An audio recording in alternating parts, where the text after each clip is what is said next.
kasama mo dito sa kabukiran mo. Miguelito. So ayun, good morning po sa lahat mga katrops. Panibagong araw at panibagong vlog na naman tayo. Ayan, tinanghali tayo ng lusong. Mag-alas 8 na kasi hinihintay ko yung faktura, wala pa. So sabi ko kay Miss, sana lang tumanggap at i-update ko na lang kay mamaya.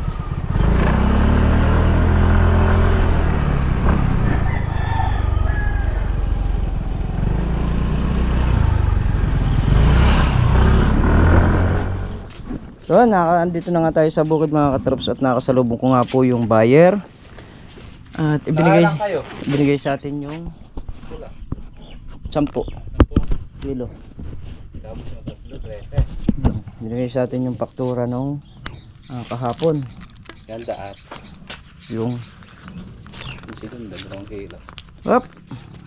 25. Yung palaya 75, segunda 40. 20 RR. Yung sili 270 ang kilo, ayun. 810. 810. Dapat 900 yun sa 300, diba? 270 lang. Ito 70 kaya 810. Tignan mo nga yung pinulot natin kahapon ang palaya, oh. 30, 15. 15 yung RR, 30 yung segunda. Naka 1.5 pa. Pwede. Kaya pulot-pulot muna hanggat may pakikinabangan doon, pupulutin natin. So basal na ang palaya, ayan.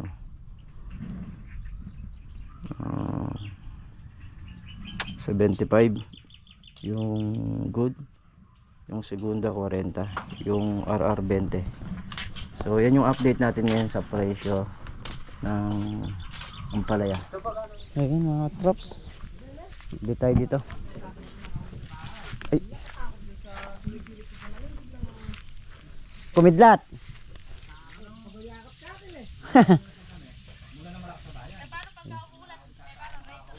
Rain.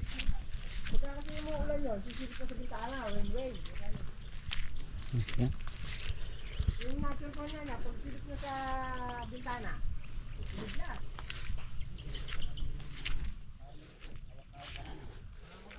Ayos yung bagsak ng ulan kagabi, pero ganun pa man, nakayaran na tayo. Yung talong naman napangalahati na natin, kaya konti na lang din yung patubigin talaga kung hindi umulan. Pero malaking bagay yung ulan, nakamenos ng patubigin.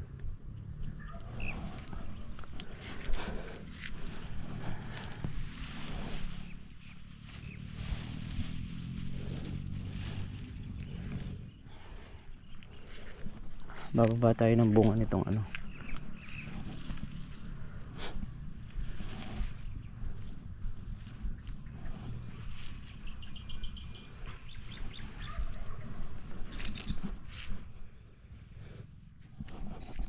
Ay, yan yung mga nakakasabit. Pero number 1, pag titingnan natin kung meron pang mga uod.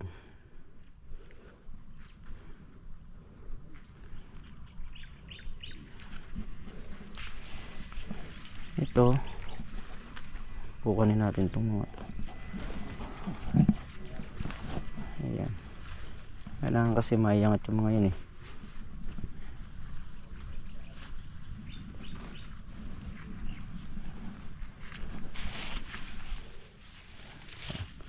Mga umuho, mga hindi nakasampa sa taas. Ito, yun ang isasampa natin.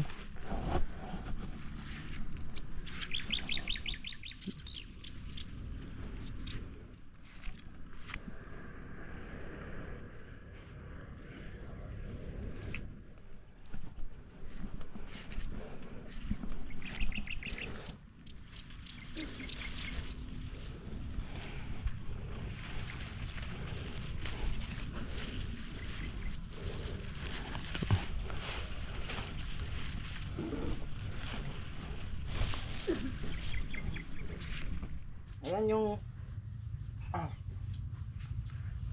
Yung sili, naka 9 na kilo. Yung pitas kahapon. Oo.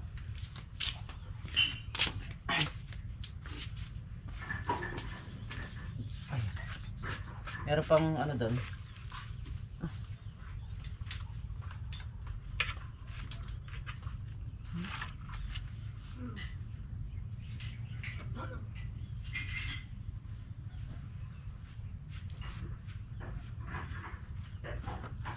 Meron pang grass cutter rin dun sa may bandang dulo. Tirahin ko na habang si Tol na riyan. Patatabaan yung mga malinis na ano na rito. Malinis na kalamansi. Sila meron pang vlog, nilinisin yung talong ngayon. Dahil malapit na rin tayo mag-start ng pabunga niyan. Kasi hindi kumasabayan yung panahon gawa ng marami pa yung mga nangunusok.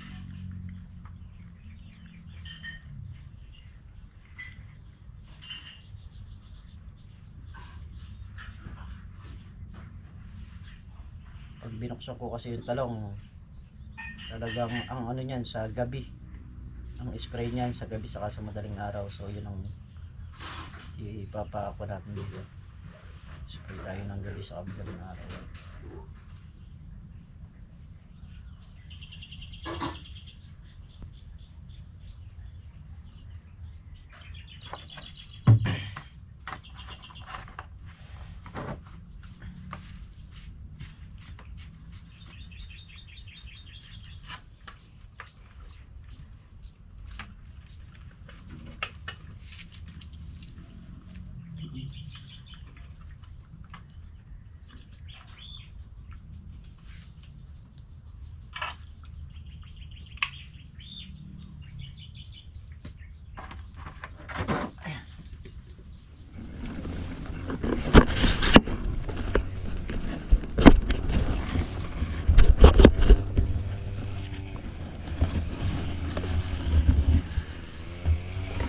Tita!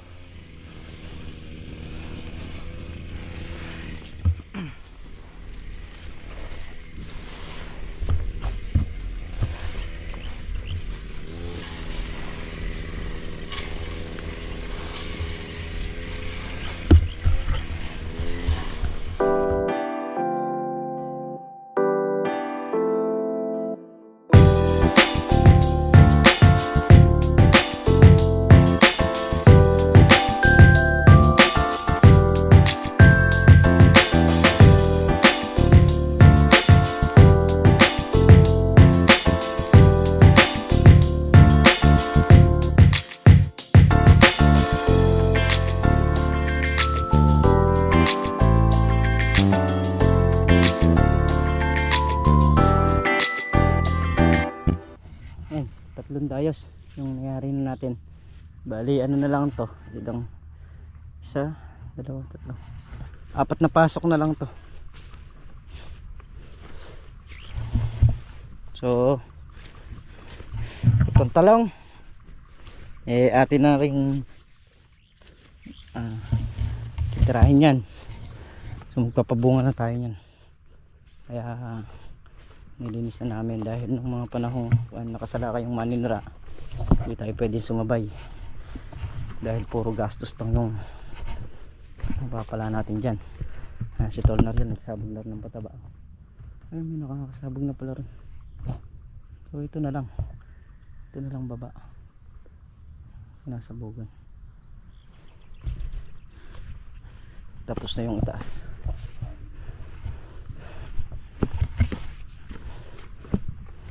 Patapos na rin yata yung pinupulot nyo. Yan. Patapos na rin. Tara. Kape tayo. Kape.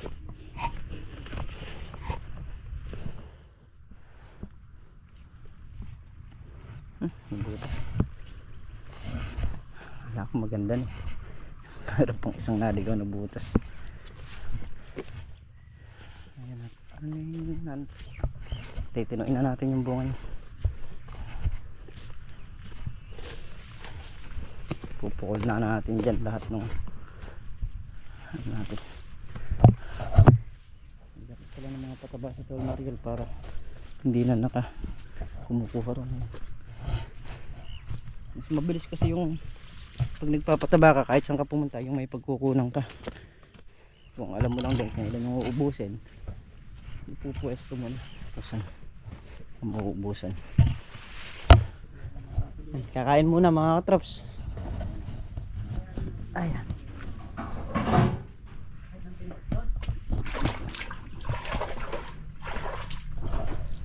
Kain muna kami. Tara na, kumain na tayo para makapagdiretso na.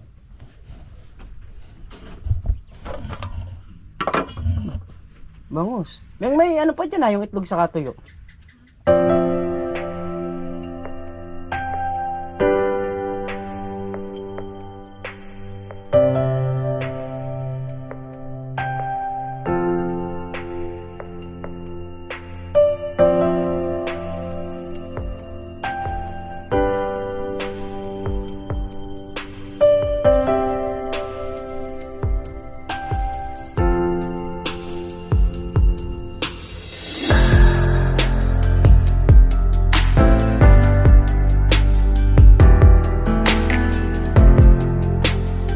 So yan mga katrops, bali naka 15 kilos na good yung talong.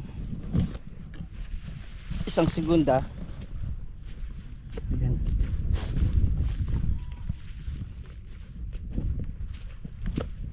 Tapos yung sili naka 9 na kilo. Tapusin na natin yung grass cutter dito.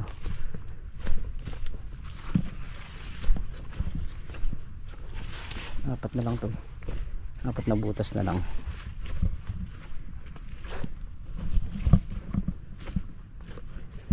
Pwede nang anuhan to halagaan.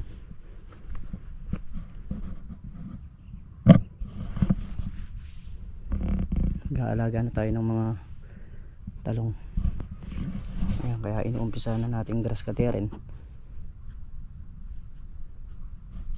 Ayan. Meron pang isang dice doon sa may tabi ni paring Carlo. Naubusan tayo ng gas. Bali pag nangyari yung isang dice na yun, malinis na lahat yan. Naka grass cutter na. Naubusan tayo ng gas kaya salinan muna natin.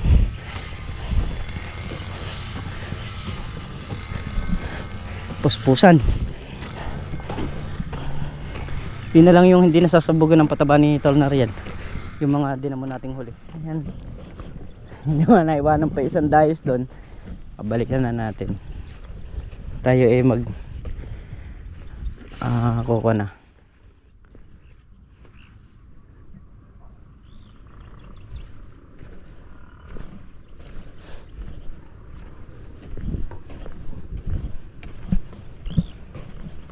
Tapusin na natin.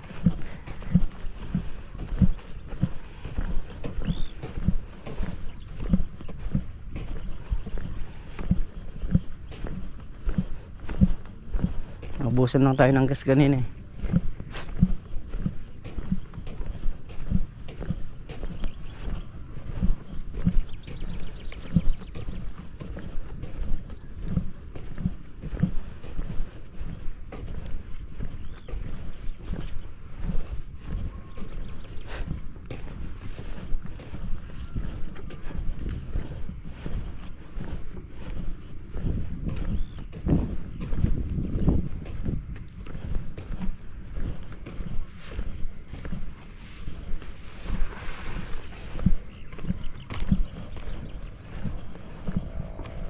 Para mayari na rin sabugan ng pataba.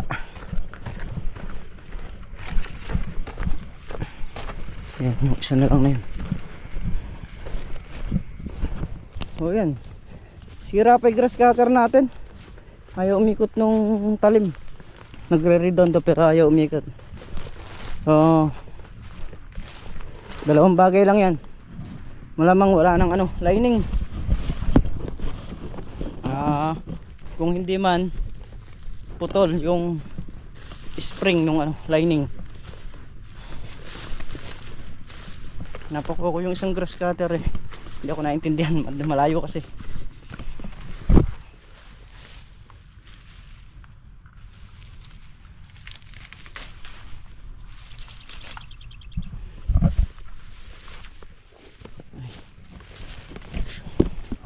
So yan mga katraps, hindi pa tayo nayaring nag grass cutter doon. Kabyak na lang, kapiraso na lang. Pero nasabugan na ng patabayon kasi yung kalamansi nun malinis na. Ayun o, mulan. Andyan na yung bagyo mga katraps. Ayan na. So yun, sakto nakasabog na rin ng pataba si Tol Nariel. Ayos na ayos yan, malulusaw sa ulan. At titingin naman tayo ng mga gamot na gagamitin natin para sa ampalaya saka sa talong. Para nang sa ganun magre-ready na tayo. Oras na mag-umpisa tayo sa talong, meron na tayong mga gagamitin, yung hindi na tayo mabibitin. Kasi pagka bitin-bitin yung gamit na bibilin lang din natin dyan, wala rin mangyayari. Kaya antabayanan ko ng pagbili-bili ng gamot ng talong. Bayanan, unti-untiin pala ako re. Taas ng ulan, no? Minto na yung ulan. Pero malakas. Muugong.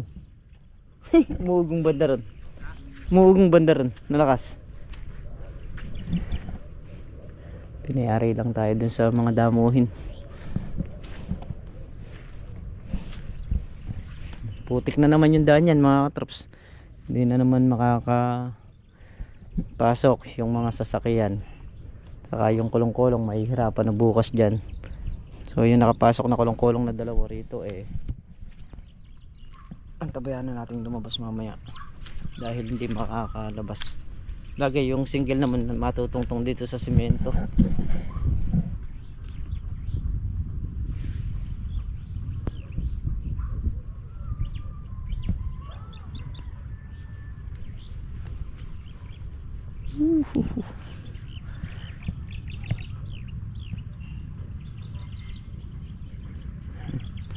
Magano pa tayo dito sa ampalaya mag aangat ng mga talbos. Malim na naman ang ilog. So yun, kagagaling lang umulan, mag-aangat na tayo ng mga talbos.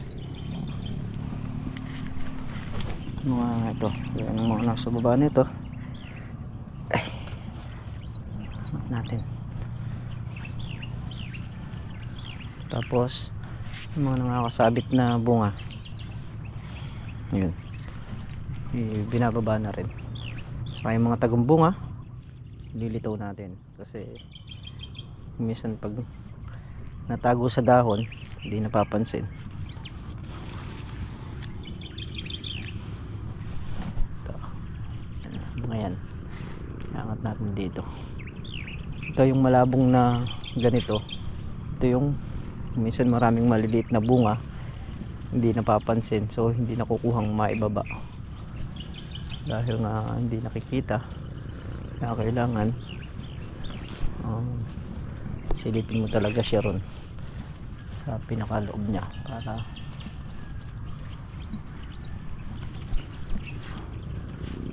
ganda kasi tingnan pagka yung dingding niya walang lawit-lawit na talbos.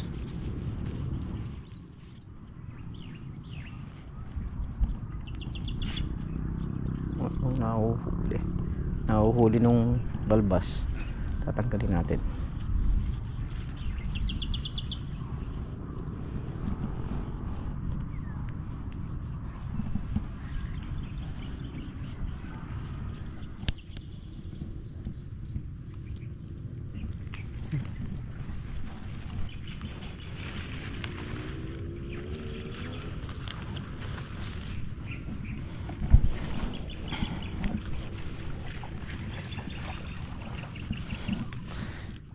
Angat muna sa bunga saka sa talbos. Nawit ay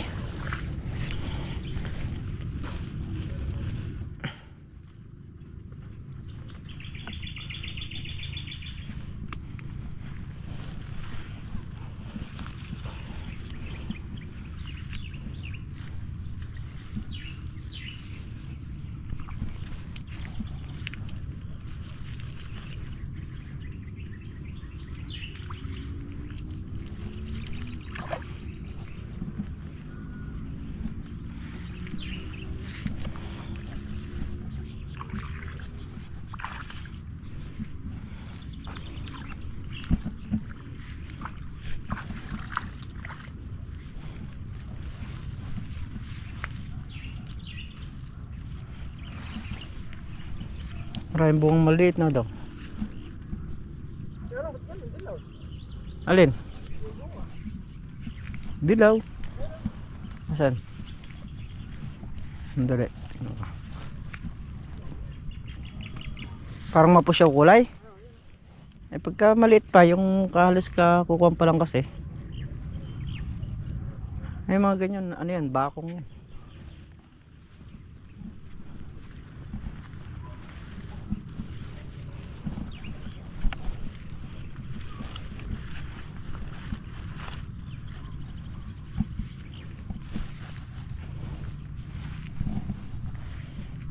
Atake na naman ang ano niyan. Uod.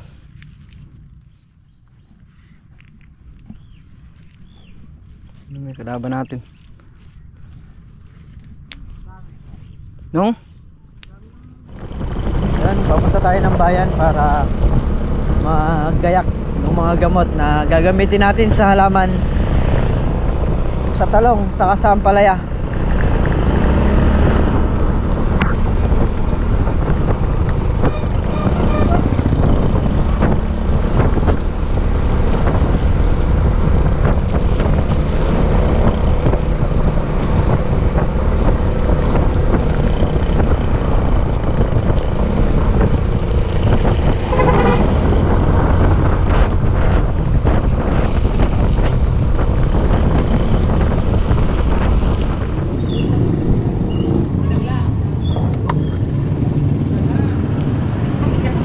Boss, ano lagay?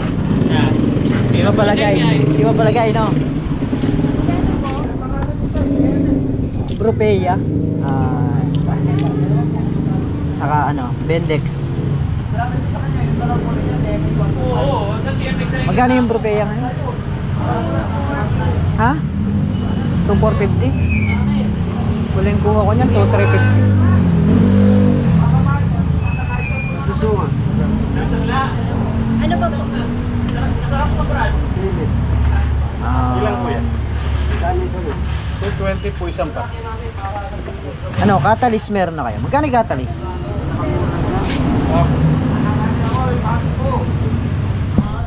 Magkano? Isa. Dalawa.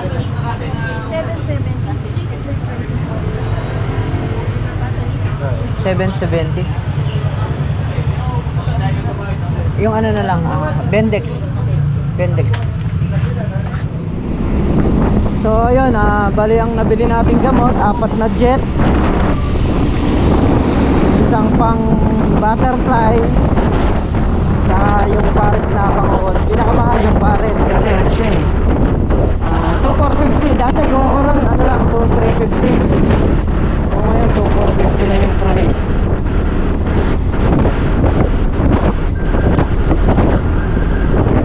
Agad. Ako lang yung ano eh, ako lang yung hindi lumalaki, ako lang hindi tumataas. Paliit, hindi palaki. Nangangalay kamay ko.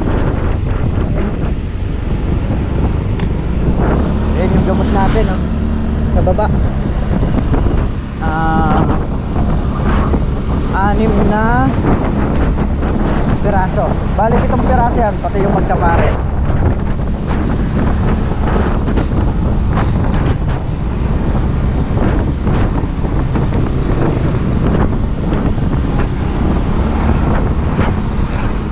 Nga pala mga katraps, bali dun sa sitaw nga pala is nilabas lahat yung gastos, pati yung sa mga balag. At may nakakaparte ang bawat isa na 3,900. So yung iba syempre bumabali, kaya abonado pa. Gaya ko, abonado pa rin ako. Kaya eto yung kay Mantiaga, andito na, ikuko na natin, ibibigay na natin sa kanya.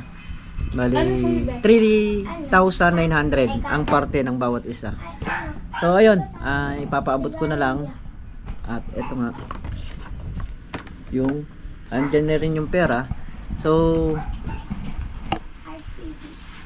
papaabot na lang natin o pakukuha na lang natin dito. So yan muli mga katrops, maraming salamat po. Ito nga po pala yung mga gamot na binili natin. Ito po yung mahal eh. Nakita ko lang po. Dati po ang bili ko rito ano lang, 2,350. Ngayon nag 2,450. Ayan. Yan pong gamot na yan. Tapos ito naman pong Bendex is 820. Ayan, saka ito pong panghalo natin. 4. So, yan po yung gamot na binili natin ngayon para sa sitaw, para sa talong, saka sa ampalaya. Ayan, kasi mag-iipon na ako ng gamot para sa talong habang may nagiging abli sa ampalaya. So, ang ginagawa ko kasi binabalikwas ko lang para hindi na tayo kumuha ng pera kila kuya. Dahil syempre, malaki na rin yung nailabas. Kung kaya kong paikutin dito sa abli dito, paikutin ko na lang. Ayan. So, muli mga katrops, maraming salamat po sa inyong lahat sa walang sawang suporta nyo, sa pagmamahal nyo sa channel namin. Ayan. Ingat po kayo palagi. Sanan po kayo naroroon. Bye bye po sa lahat.